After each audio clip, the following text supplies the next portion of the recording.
અમેરિકામાં રહેતા ભારતીય અને ખાસ કરીને ગુજરાતી સમાજ માટે ખૂબ જ મહત્વપૂર્ણ સમાચાર સામે આવ્યા છે। જો તમે અમેરિકાની અંદર ડોમેસ્ટિક ફ્લાઇટમાં હવે મુસાફરી કરવાની યોજના બનાવી રહ્યા છો, એક રાજ્યથી બીજા રાજ્યમાં જઈ રહ્યા છો, તો આ માહિતી તમારા માટે જાણવી અત્યંત જરૂરી બની ગઈ છે। છેલ્લા કેટલાક અઠવાડિયાઓથી અમેરિકાના એરપોર્ટ પર ઇમિગ્રેશન કાર્યવાહી ઝડપીથી કડક બની રહી હોવાના અહેવાલો પણ સામે આવી રહ્યા છે। એનબીસી ન્યૂઝના અહેવાલો મુજબ આપણે જોઈએ તો છેલ્લા 2 મહિનામાં અમેરિકાના એરપોર્ટ પરથી થતી ધરપકડોમાં લગભગ 300% વધારો નોંધાયો હોવાનું પણ જણાવવામાં આવી રહ્યું છે। માહિતી અનુસાર મે 2025 દરમિયાન એરપોર્ટ પરથી દરરોજ સરેરાશ 10 લોકોની ધરપકડ કરવામાં આવતી હતી, જ્યારે હવે આ આંકડો વધીને રોજના અંદાજે 20 થી 40 લોકો સુધી પહોંચી ગયો હોવાનું પણ કહેવાય રહ્યું છે।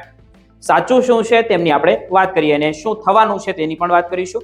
નિષ્ણાંતોનું માનવું એવું છે કે આઈસમાં નવા એજન્ટોની ભરતી અને ઇમિગ્રેશન અમલીકરણની વધુ કડક બનતા જોઈએ તો આગામી સમયમાં આવી કાર્યવાહી વધુ ને વધુ કડક બની શકે છે। જો કે દરેક કેસ અલગ હોય છે અને તમામ મુસાફરો માટે આ પરિસ્થિતિ લાગુ પણ નથી પડતી, એટલે દરેકે ધ્યાન રાખવું ખૂબ જરૂરી છે। હવે સૌથી મોટો તો પ્રશ્ન એ છે કે એરપોર્ટ પરથી ધરપકડ કરવી આઈસ માટે એટલી સરળ કેમ બની રહી છે? સામાન્ય રીતે કોઈ વ્યક્તિને તેના ઘરેથી અથવા તો કાર્યસ્થળેથી પકડવા માટે અધિકારીઓને ઘણા દિવસો સુધી તેમની હિલચાલ પર નજર રાખવી પડે છે, પરંતુ એરપોર્ટ પર મુસાફર પોતાની ફ્લાઇટ પકડવા માટે સુરક્ષા ચેકપોઇન્ટ સુધી પોતે જ પહોંચે છે। જો કોઈ વ્યક્તિના ઇમિગ્રેશન રેકોર્ડમાં ફાઇનલ રિમૂવલ ઓર્ડર, વિઝા ઓવરસ્ટે અથવા અન્ય ગંભીર કાર્યવાહી ચાલી રહી હોય તો તેની ઓળખ સરળતાથી તે થઈ શકે છે। મિત્રો, આગળ જોઈએ તો માહિતી મુજબ ડિપાર્ટમેન્ટ ઓફ હોમલેન્ડ સિક્યુરિટી પાસે આવા લોકોના ડેટા પહેલેથી જ તે ઉપલબ્ધ રાખે છે, એટલે ઉપલબ્ધ હોય છે।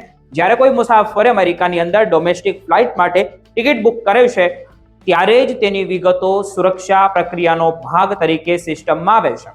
જો વ્યક્તિ પહેલેથી જ કાનૂની કારણોસર ફ્લેગ થયેલી હોય તો સંબંધિત અધિકારીઓ સુધી માહિતી પહોંચી શકે છે। કેટલાક અહેવાલો અનુસાર બોર્ડિંગ પાસ સ્કેન કરતી વખતે એલર્ટ મળ્યા બાદ TSA અધિકારીઓ મુસાફરને અલગ રૂમમાં લઈ જાય છે અને ત્યારબાદ આઈસના અધિકારીઓ આવીને આગળની કાર્યવાહી શરૂ કરે છે। તાજેતરના અહેવાલોમાં એવી પણ માહિતી સામે આવી છે કે કેટલાક એવા લોકો પણ કસ્ટડીમાં લેવામાં આવ્યા છે જેમનો અસાયલમ કેસ હજુ પેન્ડિંગ હતો। કેટલાક લોકો પાસે work permit, social security number અને સ્ટેટસ આઈડી હોવા છતાં તેમની સામે જૂની ઇમિગ્રેશન કાર્યવાહી ચાલુ હોવાથી મુશ્કેલીઓ ઊભી થઈ હતી। અહીં મિત્રો સમજવાની વાત તો એ છે કે વર્ક પરમિટ અથવા તો સ્ટેટસ આઈડી હોવાનો અર્થ એ નથી કે તમામ ઇમિગ્રેશન સમસ્યાઓ સમાપ્ત થઈ ગઈ। જો રિમૂવલ પ્રોસિડિંગ અથવા અન્ય કોઈ કાનૂની પ્રક્રિયા ચાલુ હોય તો મુસાફરી દરમિયાન જોખમ વધી શકે છે। આ મુદ્દે ઇમિગ્રેશન કોર્ટની ભૂમિકા પણ ચર્ચામાં છે। અગાઉ કેટલાક જગ્યાએ જોઈએ તો ઇમિગ્રેશન કોર્ટમાં હાજરી આપવા આવેલા લોકોની ધરપકડ થતી હતી, પરંતુ કેટલીક ફેડરલ કોર્ટોએ આવી કાર્યવાહી ઉપર મર્યાદાઓ મૂકી હતી, જ્યારે એરપોર્ટની સ્થિતિ અલગ માનવામાં પણ આવી રહી છે। મિત્રો, શું કામ? તો કે કારણ કે ત્યાં સુરક્ષા અને ઇમિગ્રેશન સંબંધિત કાર્યવાહી કાયદાકીય પ્રક્રિયા હેઠળ કરવામાં આવે છે। તેથી દરેક કેસમાં કોર્ટ તરત જ દખલ કરે એવું જરૂરી હોતું નથી।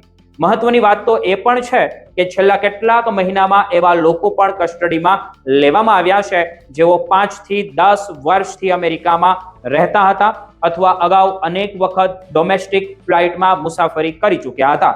એટલે પહેલા ક્યારેય સમસ્યા ન આવી હોય તો પણ હવે ઇમિગ્રેશન અમલીકરણ વધુ કડક બનતા જૂના કેસો ફરી તપાસ હેઠળ પણ આવી શકે છે અને તમે મુશ્કેલીમાં પણ મુકાઈ શકો છો જો ડોમેસ્ટિક ફ્લાઇટમાં મુસાફરી કરશો તો। ગુજરાત સાથે જોડાયેલ એક કિસ્સો પણ ચર્ચામાં આવ્યો હતો। અહેવાલો મુજબ શિકાગો એરપોર્ટ પર ગુજરાતના કલોલના એક યુવકને કસ્ટડીમાં લેવામાં આવ્યો હતો।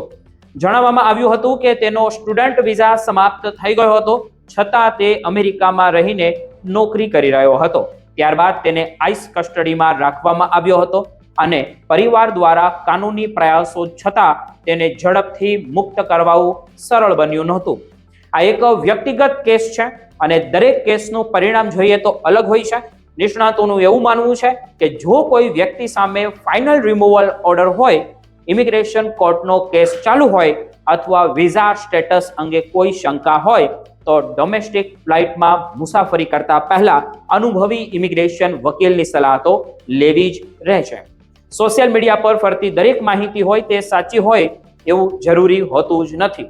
તેથી તમારા પોતાના જે કેસની કાનૂની સ્થિતિ હોય તેમને સમજીને જ કોઈ નિર્ણય આગળ લેવો જોઈએ.